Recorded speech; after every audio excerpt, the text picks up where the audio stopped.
వైఎస్ఆర్సీపీ ఖచ్చితంగా మీకు చెప్పినటువంటి 14 సీట్లు ఏంటి మరి ఇంకో ఏంటి ఇది 6+8 వేసారు ఏంటంటే మేము ఎంతో ఆలోచించి ఖచ్చితంగా గెలిచే సీట్లని లెక్కేస్తే ఈ 6 చోట్ల వచ్చింది సార్. 6 చోట్ల ఖచ్చితంగా గెలిచేదానికి ఆస్కారం ఉందని వచ్చింది. అంటే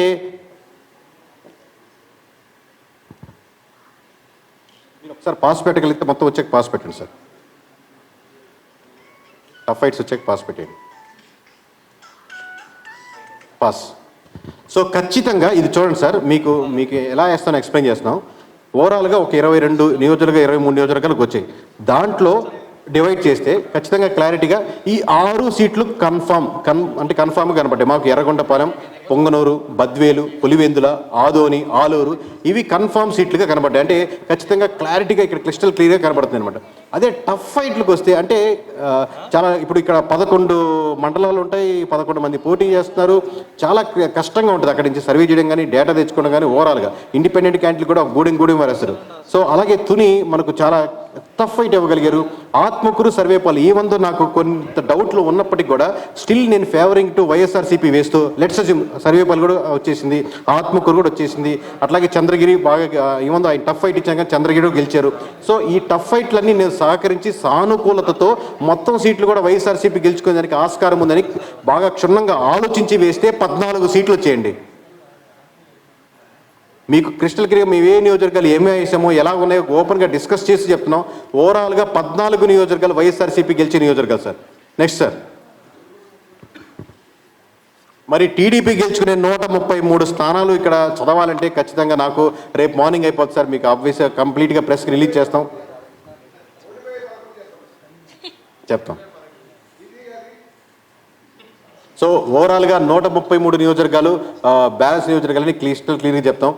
నెక్స్ట్ సార్, అలాగే జనసేన చెప్పాల్సిన అవసరం లేదు. పోటీ చేసిన ప్రతి ఒక్క నియోజకవర్గంలో 21 పోట్ల పోటీ చేస్తున్నారు. చాలామందికి ఒక డౌట్ ఉంటుంది, రైల్వే కోడ్లో గెలవదు, లేకపోతే ఇంకో దగ్గర ఎక్కడైనా గెలవదు, పాలకొండలో ఎవరు ఓటు వేస్తారు, ఎస్టీ నియోజకవర్గం కదని. పాలకొండ అయినా లేకపోతే ఇంకోటైనా ఇంకొక దగ్గరైనా ఇది ఎక్కడైనా సరే ఆబ్వియస్గా కన్ఫామ్గా ఉన్న నియోజకవర్గం అందరికీ తెలుసు. 21 చోట్ల పోటీ చేసిన నియోజకవర్గాలు, అది నెల్లిమర్ల కావచ్చు, పాలకొండ కావచ్చు, విశాఖపట్నం సౌత్ కావచ్చు, అనకాపల్లి కావచ్చు, పెందుర్తి కావచ్చు, యలమంచిగాళ్ళు కావచ్చు, పిఠాపురం కావచ్చు, కాకినాడ రూరల్ కావచ్చు, రాజానగరం కావచ్చు, నిడదవోలు కావచ్చు, రాజోలు కావచ్చు, గన్నవరం కావచ్చు, భీమవరం కావచ్చు, నర్సాపురం కావచ్చు, తాడేపల్లిగూడెం కావచ్చు, ఉంగుటూరు కావచ్చు, పోలవరం కావచ్చు, అవనిగడ్డ కావచ్చు, తెనాలి కావచ్చు, తిరుపతి కావచ్చు, కోటూరు కావచ్చు, ఏదైనా సరే మేము పోటీ చేసిన దగ్గర వైనాట్ 175ని వైనాట్ 21 వాళ్ళు సీరియస్గా తీసుకొని 21 చోట్ల గెలవగలిగారు. ఖచ్చితంగా 21 చోట్ల గెలిచేదానికి 100% జనసేనకి ఆస్కారం ఉంది. Thank you sir. Next slide.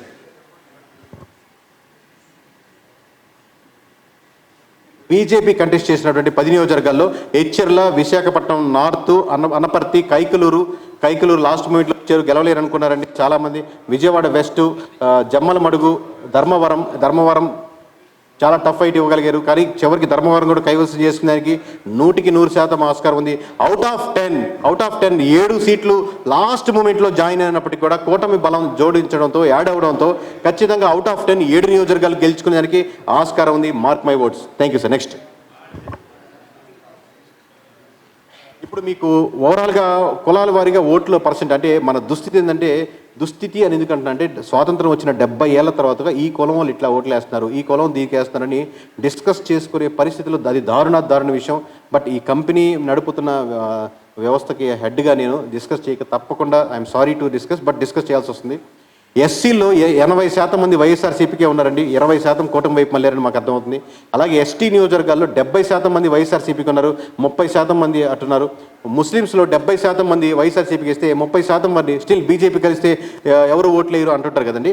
But still మనకు లోకల్గా కనెక్టెడ్గా ఉంటారు ఆ లోకల్ ప్రజలతో. అంటే అన్న షాప్ ఓపెన్ చేస్తున్నాం తోడ మంచి రోజు చూసి చెప్పు అంటారు. అంటే లోకల్గా ఉన్నటువంటి సమీకరణాలతో కనెక్ట్ అవుతారు కాబట్టి పార్టీల సంబంధం లేదు. ప్లస్ బీజేపీకి అగెనిస్ట్ సపోర్ట్ ఉన్న పార్టీ లేదు, అందరు బీజేపీ సపోర్టే. సో 30% స్టిల్ కూటమి వైపు మొగ్గగలిగారు. ఇక క్రైస్తవులు, క్రిస్టియానిటీలో 80% to 20% అంటే 80% ఉంటే 20% అలా ఉన్నారు. కాపులో వన్ సైడ్గా ఉంది, 10% వైఎస్ఆర్సీపీకి ఉంటే 90% అంటే కాపుకి నేస్తాం లేకపోతే ఇంకోటి ఏ పథకాలు ఇచ్చినా మేము మొబ్బు చూపలేదు, కేవలం జనసేన పవన్ కళ్యాణ్ ఎటు ట్రావెల్ అయితే మేము అటు ట్రావెల్ అవుతారని 90% కూటమి వైపు మొగ్గు చూపారు. అలాగే కమ్మ కులస్తులు 10% వైఎస్ఆర్సీపీకి ఉంటే 90% ఇంకా కూటమి వైపు ఉన్నారు. ఇంకా ఎక్కువగా ఉండొచ్చు, బట్ రౌండ్ ఫిగర్లో ఒక దగ్గర ఆగాలి కాబట్టి 90% వేసాం. అలాగే బీసీ ఎక్కువ మంది డిస్కస్ చేసేది ఏంటంటే మాకు ఈ కులాలన్నీ ఐడియా ఉన్నాయండి, ఈ కులం వాళ్ళకి వేస్తుంది, ఈ కులం బీసీలు ఎట్టున్నారు, ఇది బీసీ అనేది ఒక కులం ఒక గ్రూప్ కాదండి, ఒక గ్రూప్గా వచ్చే ఆలోచన ఎటువైపు సరళ ఉంటే అటువైపు మొగ్గు చూపేది అనుకుంటుంటుంది. చాలా తక్కువ నెంబర్లు వేసాం, బట్ స్టిల్ రౌండ్ ఫిగర్గా మీకు అర్థం చేసుకునే దానికి బీసీలు 40% వైఎస్ఆర్సీపీకి ఇస్తే మెజారిటీ శాతం మోర్ దెన్ 60%, మోర్ దెన్ 65% కావచ్చు. సో మెజారిటీ శాతం 60% ఓవరాల్గా కూటమి వైపే మొగ్గు చూపారు. అంటే ఫ్లో ఎలా ఉంటుందో అలా ఆ వైపే మొగ్గు చూపారు. లాస్ట్ టైం బీసీలు అధిక శాతం వైఎస్ఆర్సీపీ కోట్లేశారు, ఈసారి బీసీలు అధిక శాతం కూటమి వైపు మొగ్గు చూపారు. అలాగే రెడ్డీస్లో అంటే ఏదండి ఇక్కడ 10% ఉంది, 90% రావాలి, ఇక్కడ 10% రావాలి. అంటే రెడ్డీస్లో కూడా ఒక 20%. సారీ మీకు ఈ లైన్ ఏదండి అర్థం కావట్లేదు, తప్పడింది సార్, రివర్స్ పడింది. సో రివర్స్గా ఉంది. సో రెడ్డిస్ అధిక శాతం ఆబ్వియస్గా వైఎస్ఆర్సీపీ ఉన్నారు, కూటమి వైపు ఒక 20% అలా ఉండొచ్చండి. వైశ్యాస్ 20% ఇలా ఉంటే 80% అలా ఉన్నారు కూటమికి. అలాగే బ్రాహ్మణ 10% వైఎస్ఆర్సీపీకి ఉంటే 90% ఉన్నారు.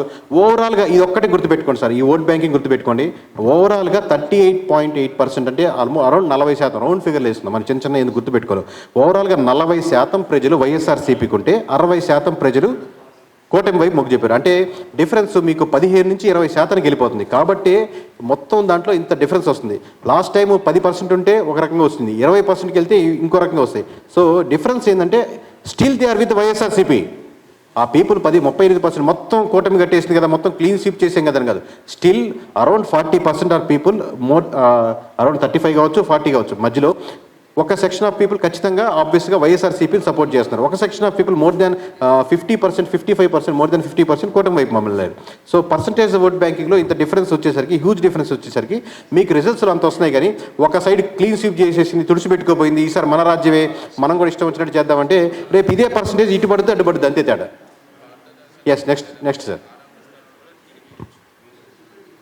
సో మొత్తం పోలైన ఓట్లు 3,33,40,560 ఓట్లు పోలైనాయి సార్. మొత్తం పోలైన ఓట్లు ఉరామరిగా మనకు 3,33,40,560 ఓట్లు పోలైనాయి. సో దీన్ని మీకు ఇందాక వేసిన పర్సంటేజ్ చూసుకుంటే 1,94,04,206 మంది, 1,94,00,000 మంది. అలాగే 38% మీకు వైఎస్ఆర్సీపీ వేసుకుంటే 1,29,36,137. అంటే దాదాపుగా ఇద్దరి మధ్య తేడా 60 లక్షలకి వెళ్ళిందండి. 60 లక్షల ప్రజలు ఇటు కాదని ఇటు వేశారు కాబట్టి అంత హ్యూజ్ డిఫరెన్స్ కనపడింది. లాస్ట్ టైం డిఫరెన్స్ అరౌండ్ 30 లక్షలు అనుకుందాం అనుకోండి, ఇప్పుడు ఎక్స్ట్రాగా ఇంకో 30 లక్షలు వచ్చింది. అంటే 60 లక్షల మంది ప్రజలు ఇటు వేశారు కాబట్టి ఇంత పర్సంటేజ్ ఆఫ్ డిఫరెన్స్, ఇంత హోల్ మొత్తం మీద హ్యూజ్ డిఫరెన్స్ కనపడుతుంది మీకు.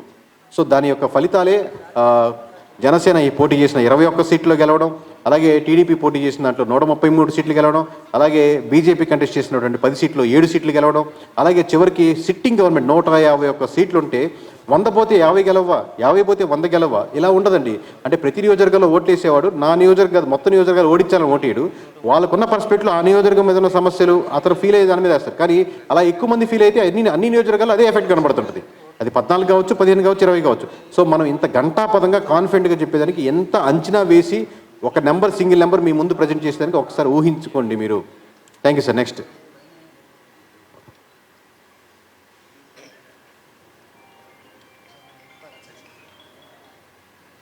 యా, సో ఓవరాల్గా ఆ ఒక స్లైడ్ ఏంటి సార్, ఓవరాల్గా లాస్ట్ ఫైనల్ నెంబరు టీడీపీకి బీజేపీకి జనసేనలో ఓవరాల్ ఫైనల్ నెంబరు ఆ స్లైడ్ వేయండి. ఇది కాదు సార్,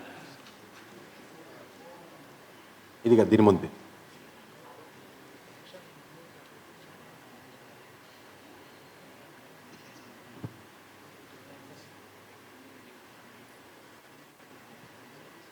అంటే ఇలా ఫైనల్గా వచ్చిన నెంబరు ఇది కాదు సార్, ముందు నెంబరు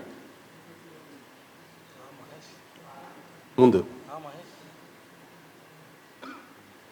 దీని ముందు సార్.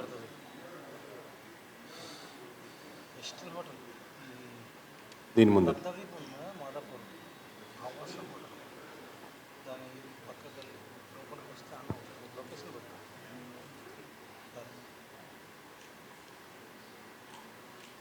సో ఘంటాపదంగా చెప్తుంది ఏంటంటే ఓవరాల్గా అసెంబ్లీలో ఖచ్చితంగా ఆంధ్రప్రదేశ్ రాష్ట్ర చరిత్రలో ఎటువంటి కనీ విని ఎరుగని డిఫరెన్స్ ఓట్ బ్యాంకింగ్తో కూటమి గెలుపొందుతుంది.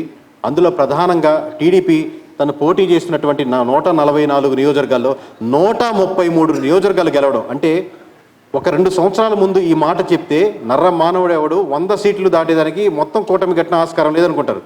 బట్ మనం దీని నుంచి ఒక పాఠం నేర్చుకోవాల్సింది ఏంటంటే ప్రజలు ఎక్స్పెక్ట్ చేసే విధానంలో చాలా మార్పులు వస్తున్నాయి. వాళ్ళు ఎక్స్పెక్ట్ చేసేది ఓన్లీ వెల్ఫేర్ స్కీమ్స్ మాత్రమే కాదు. వెల్ఫేర్ స్కీమ్స్ ఓట్ బ్యాంకింగ్ ఉంటుంది, అది టీడీపీ చేసినా వైసీపీ చేసినా ఎవరు చేసినా వెల్ఫేర్ స్కీమ్స్ ఓట్ బ్యాంకింగ్ ఉంటుంది. కానీ కేవలం వెల్ఫేర్ స్కీమ్స్ మాత్రమే నేను నడుపుతాను, కేవలం స్కూల్స్, రోడ్స్, హాస్పిటల్స్, కరప్షన్, మంచి మినిస్టర్స్, మంచి వసతులు లేకపోతే ఉద్యోగాలు ఇవి కల్పించాలి అన్న కోరికతో అటు ఇటు మారుతున్నారు. కానీ ప్రజల హోప్స్ మటుకు ఎప్పటికీ అలాగే ఉంటున్నాయి. ఖచ్చితంగా అవి నిలబెట్టుకున్న వాళ్ళే లాంగ్ రన్ 5 సంవత్సరాలు అయిందండి, 20 సంవత్సరాలైనా ఎవరిని ఓడించరండి. మీరు అయిపోయినట్టు ఓట్ బ్యాంకింగ్ పెరిగినా వాళ్ళే ఉంటారు, ఓట్ బ్యాంకింగ్ తగ్గినా వాళ్ళే ఉంటారు. ఖచ్చితంగా ఏ పార్టీ అయినా సరే ప్రజలు వెల్ఫేర్ స్కీమ్స్తో పాటు ముఖ్యంగా కారణంగా వాటికి కావాలనుకున్న కోరిక యాంటీ కరప్షన్గా ఉండి స్ట్రాంగ్గా నిలబడి ఈ కుల మతాలను డివైడ్ చేసి, ఈ ఓట్ బ్యాంకింగ్ డివైడ్ చేసి, ఈ కులం వాళ్ళు వాళ్ళకేస్తున్నారు, ఈ కులం వాళ్ళు వాళ్ళకేస్తున్నారు, ఈ కులం వాళ్ళు ఎక్కువ మంది మనకేస్తున్నారని చెప్పి ఆ కులాల సమీకరణాలను బట్టి ఓట్ బ్యాంకింగ్ టర్న్ చేసుకుని లాంగ్ టర్మ్గా ఆ కులాలను అలాగే ఉంచేసి అనగదొక్కేటట్టు చేస్తే చివరికి ఏ పార్టీకైనా అలాగే దుస్థితి ఉంటుంది. ఈసారి వైఎస్ఆర్సీపీకైనా రేపు కూటమికైనా సేమ్ లైన్లో ట్రావెల్ చేస్తే నెక్స్ట్ మన ప్రెస్ మీట్లో నెక్స్ట్ మీటింగ్లో మనం ఇదే మాట్లాడుకోవాల్సి వస్తుంది. సో ఇదండి కేకే సర్వేస్ నుంచి వచ్చే ఆఖరి మాట. పోటీ చేసిన 144 నియోజకవర్గాల్లో 133 సీట్లు టీడీపీకి గెలిచడానికి ఆస్కారం ఉంది. వైనాట్ 175 అని, వైనాట్ 21 అని జనసేన చాలా సీరియస్గా తీసుకుంది. అది అర్థం చేసుకోలేకపోయింది వైసీపీ. వైనాట్ 21 అని చెప్పి 21 పోటీ చేసిన 21 స్థానాల్లో బలంగా తొడకొట్టి మీసాలు తిప్పి 21 చోట్ల జనసేన గెలిచడానికి 100% ఆస్కారం ఉంది. అలాగే బీజేపీ పోటీ చేసిన 10 స్థానాల్లో 7 స్థానాలు కైవసం చేసుకునే ఆస్కారం ఉంది. ఇకపోతే 151 స్థానాలతో మొదలుపెట్టిన వైఎస్ఆర్సీపీ ఈరోజు 14 చోట్ల అంటే దాదాపుగా 20 స్థానాల లోపు దిగబడింది. అంటే దిగాల్సి వచ్చింది. తను చెల్లిన ప్రయాణం అలా ఉంది. కేకే సర్వీస్ని ఫాలో అవుతున్న వాళ్ళకి, కేకే సర్వీస్ని నమ్ముతున్న వాళ్ళకి, ఇండివిజువల్గా కేకేని బిలీవ్ చేస్తున్న వాళ్ళకి ఒకటే సవాలండి. భూమి కింద పైకి తిరిగినా, పైకి కిందకి వెళ్ళినా, లేకపోతే ఇలా అటు తిప్పినా కానీ మీరు కేకేని కొనాలనుకున్నా, కేకేని కించపరచాలనుకున్నా అది ఈ జన్మలో సాధ్యం కాదు. మేము వేసే ప్రతి నెంబరు జెన్యూన్గా అలాగే ఉండాలని, రేపు పొద్దున ఎలక్షన్ కమిషన్ ప్రజెంట్ చేసే రిజల్ట్స్ కూడా మీరు నివ్వెరపోయే విధంగా ఇదే విధంగా ఉండాలని మనస్ఫూర్తిగా కోరుకుంటూ అలాగే ఉంటుందని నమ్ముతూ అభిమానిస్తున్నటువంటి, ఆదరిస్తున్నటువంటి ప్రజలకు, ఇక్కడ విచ్చేసినటువంటి ప్రేక్షకులకు లేదా మీడియా మిత్రులకు, నా అభిమానులకు లేదా నా ఫ్రెండ్స్కు, శ్రేయాస్ మీడియాకి అందరికీ థ్యాంక్ యూ వెరీ మచ్. నేను కూడా ఒక మీలాగే కామన్ మ్యాన్, ఒక నిజాయితీగా నిబద్ధతతో చేసుకుంటూ ఈ సంస్థను ఇంత ముందుకు తీసుకెళ్తూ దీన్ని దేశవ్యాప్తంగా ఇంత బ్రాండ్గా దేశ విదేశాల్లో ఫాలో చేస్తున్నటువంటి ప్రజలందరికీ థ్యాంక్ యూ. మీ సపోర్ట్ లేకపోతే నేను ఈ స్టేజ్ మీద లేను.